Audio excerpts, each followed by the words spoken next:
Oi! Fancy seeing you here. It's been a while. Let me catch you up on what happened last time on Fate's End. First, God decided to pass judgment on us. That's right, alignment assignments.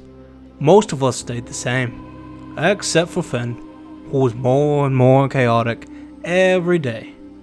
Our newest members though, Reese and Luden, were assigned for the first time, and neither went as expected.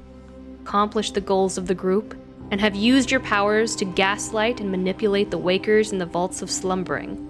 For all these reasons, I believe Esperis is lawful neutral. He also has made various bets and bribes with the party members and high-standing officials alike to improve his odds and achieve his goals. Therefore, with all that being said, I believe Luden Archbane to be lawful evil. Saw that one coming a mile away. Yeah, the morally neutral Reese, not the evil Luden. He's still a good man, but lots of good men start out as bad boys, and he just needs a little push in the right direction. Speaking of growing up, the revoking of Belgain's title was announced, on an announcement board of all things. Guess they didn't think he deserved a herald. What does it say? And then another one says, they got rid of Belgain. Good riddance. For someone more worthy who deserves it. The deed was done. Belgain Vigor lost everything. Everything he'd ever known. Honestly though, did he even want that title? Probably not. He never asked for it anyway. Just given to him. But I understand more than most what it's like to be separated from everything you've ever known. He'll never be the same. Anyway, the party went back to that arsehole Kareviss' house to pick up yours truly, and he was as hospitable as ever. That's when they let me go. What do we see?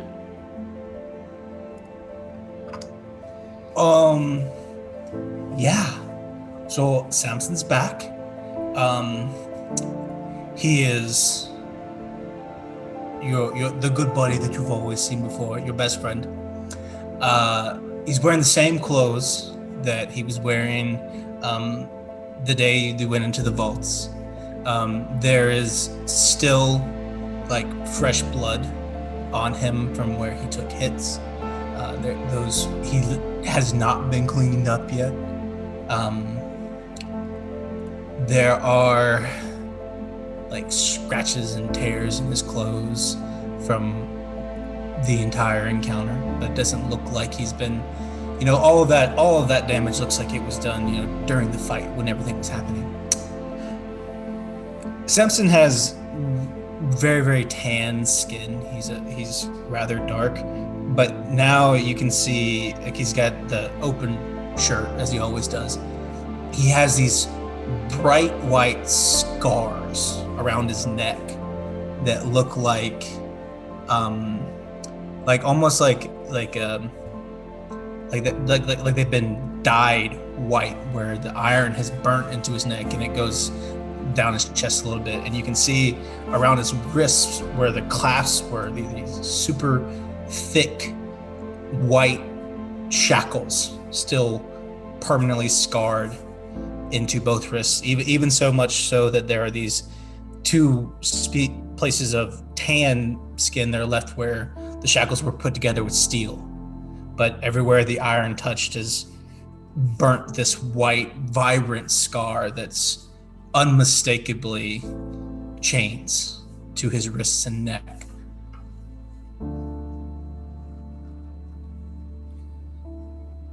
And he kind of like smiles at all of you as he approaches. And his left horn is missing. Broken off at the base. Only one side. And the other goes up just normal. My friends seem to be much more concerned about me than I am. It's very human of them, and I love that about them. They did so much to get me back, and I am grateful, don't get me wrong. But I worry we've lingered too long. The Seven are rising, And what did we miss by playing these political games? I would have waited. I would have paid a much higher price for Cassius. And maybe Belgain wouldn't be so sad either. We talked to him afterwards. Because it does hurt, and it has hurt. The things people say. But I always had this, and I always had these people. And that's what the fuzzy navel is, and was, I guess I should say. It's what this drink is.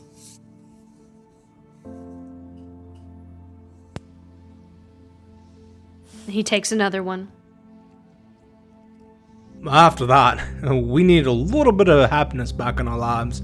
So we went to go see the pets. Snork, Mountain, and Wolper. Alright, Snog, let's go. Mountain like pops their head out of like Prearia's pocket and sees Samson, and like almost as if like he doesn't think that you notice Prearia. He's like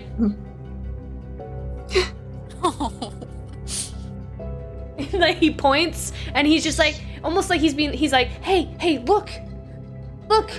At this point, we were all ready to get out of Digbrand. Luckily, Ermir and Ludin had secured his passage on the airship, the Aerisolant, and it was one of the most impressive things I've ever seen. The ship is 165 feet long and roughly 45 feet wide. These long, bat-like wings stretch out on each side, 2 more sets above and below, and 1 out at the bow of the ship. The cloth stitched to the wooden boning of these wings whips in the wind.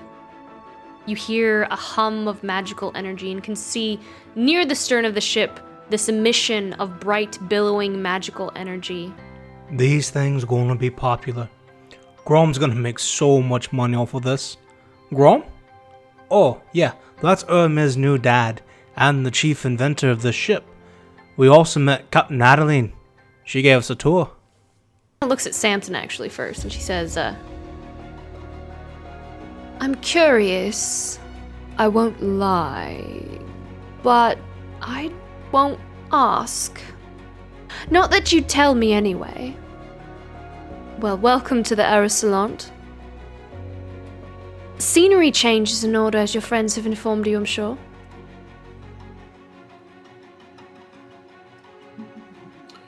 Yes, that's what I've heard as well. And you know what? I might tell you, just maybe someplace more private. I'd like to hear Get all it. about it. Deanna. Sorry.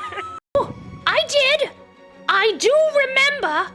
I haven't lost my wits! Not yet, at least! Don't talk to me like I'm a child! I've got hair coming out of my ears! Which you insist on pointing out every morning! When? What, did you write it down? No! No, you didn't! You never take notes! There are far too many crew members on this ship. We were assigned chores for this charter. Captain paired us up with some more experienced members of the crew. I can't remember all their names. Well, except for Cobley, who's gonna keep Ludin on his toes in the crow's nest. Reese and Finn are training under the captain and first mate. Uri is working with Grom, and Prearia and I get to work in the kitchens. Well, Prearia will. I'm not exactly looking to learn how to cook. She just kind of like pulls your head, sweeps her leg underneath the back of your feet, and you just fall backwards on the ground. And she goes, Never let your guard down. That's the first rule when you're up in the tower. I've got 3 more that I'll tell you when we get up to the tower. Ludin has rules too, he can tell you. After we got acquainted, this thing actually went airborne. It was amazing. begins to move forward, and he moves the vessel outward, and you can see the wisps of snow kind of blowing off the mountain and twirling in the air. And he overcompensates, and the very top of the mast, just above the crow's nest, just hits the mountain alcove, and the timber pieces just snap and begin to fall down onto the deck. Jesus Christ! Ludin, make another deck save. I'm gonna turn into a hawk and fly out so that I can, because it's like a cavern, right? If I'm being honest, I almost didn't join them. Revenge on Kareviss was a temptation I think I'm gonna regret not indulging in. But time will take him soon. I'll make life difficult for his grandchildren when all this is over, if I'm still feeling salty. He's gonna think about ways he could kill Kareviss, like if he stayed behind, and like how he could slowly but surely infiltrate into his guard and then murder him. Okay. And I think Samson would wait all the way until the ship almost left above the cloud line before he went back and flew after it. Luden wanted to talk as soon as I got back. I was playing fetch with Volpa when he found me to say he was sorry that he didn't get me out of the mine safely.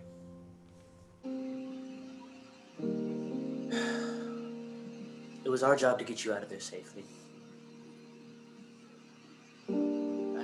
I promised you that if you took care of your job, that I would be able to take care of mine. And that didn't happen. Now, I don't want to make any more promises like I will always be there and never let something like this happen again, because I don't know. I really don't. Since being with this group, I've done a lot of things I thought I would never do. You guys irk me to no end. And I don't see that changing anytime soon. But I think I'm starting to understand what you guys had to go through in the Cambria. He's a good man. I know it. No matter what God says. Because I would have left me. I would have left me to rot. And I wouldn't have thought about it for a second. And I definitely wouldn't have apologized. He's naive, arrogant, foolish. But he's what? 14? 15 years old? He'll grow out of that. Adventuring makes boys grow up fast. Speaking of truth, I had talked to Aerisolant before I went to bed. When you came back,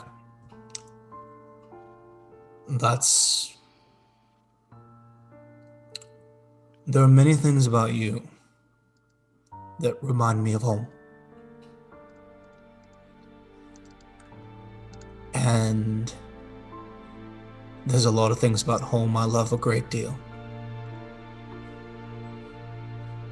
I think you know what I'm talking about. And I wanted to say that the thing I think I like about you most is that you came back. Because there's no one where I'm from that would do that.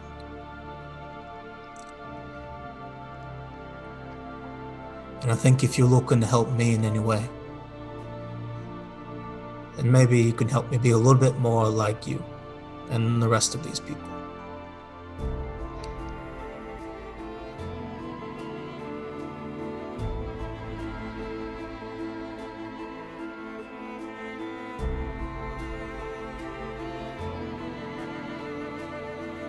She came back for me when I was caught. There's no way to soften that.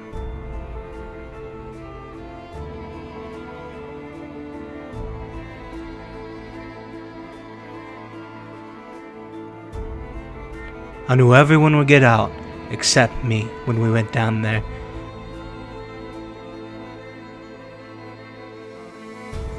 And that was always a sacrifice I was willing to make.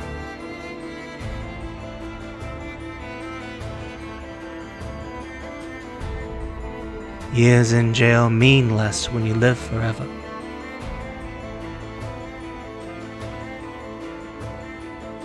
She tried to help me when the odds were impossible.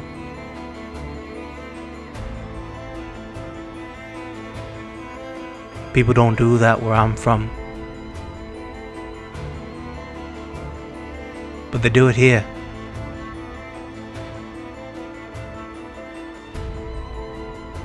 On this plane.